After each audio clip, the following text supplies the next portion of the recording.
the luckiest unlucky people in the world.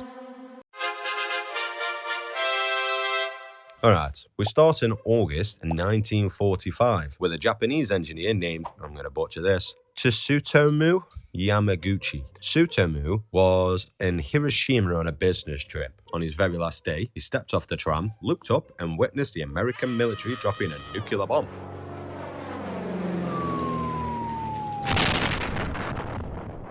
Now, generally speaking, being less than 2 miles away from an atomic blast is considered a permanent career ender. Tsutomu was badly burned, temporarily blinded, and his eardrums were shattered. But instead of doing the sensible thing and staying in bed, he wrapped himself up in some bandages, hopped on a train, and went home to report for duty. His hometown? You guessed it, Nagasaki. 3 days later, Tsutomu was sitting in an office, looking like a mummy, trying to explain to his boss how a single bomb had just vaporized an entire city. His boss looked at him and said, "Tsutomu, you're being dramatic. One bomb can't destroy a city." And at that exact second, the second atomic bomb went off right outside the window. The walls blew in, the windows shattered, but Tsutomu survived again. He didn't just survive 2 nuclear blasts in 72 hours, he lived to the ripe old age of 93. The next time you complain to your boss that you've got a bit of a cold, just remember, Tsutomu got nuked twice in 1 week because his company wouldn't approve his annual leave.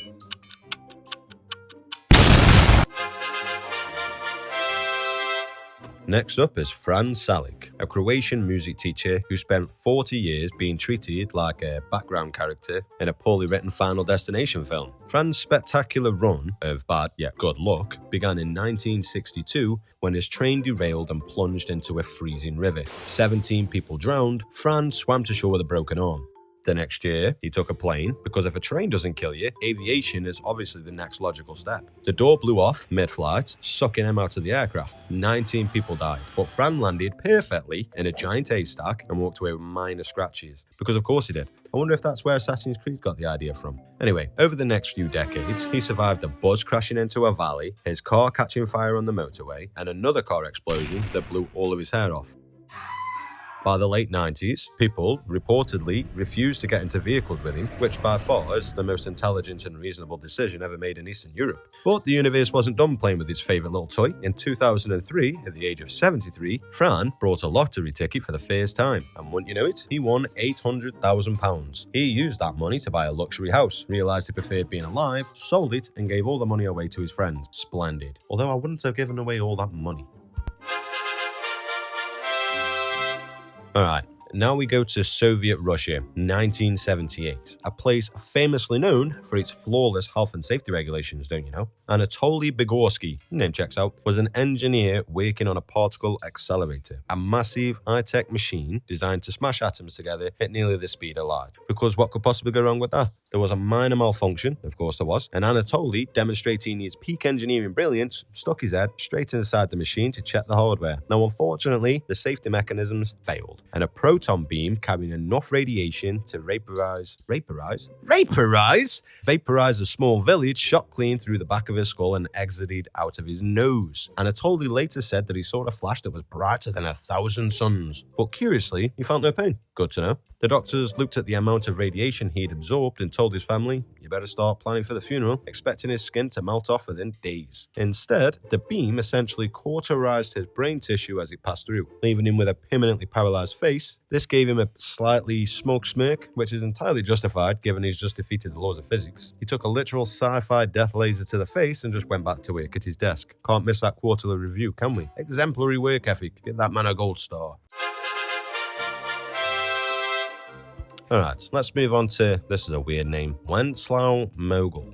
A soldier in the Mexican Revolution in 1915, Wenceslao was captured and sentenced to death by a firing squad. No trial, no fuss, just straight to the wall, efficient. The squad lined up, raised their rifles, and shot him 9 times. Now, normally being perforated by 9 military-grade bullets does the trick, but just to be absolutely sure, the commanding officer walked over, placed his pistol directly on Wenceslao's jaw, and fired a final coup de grace bullet straight through his face. The soldiers packed up the things, went for lunch and left him there.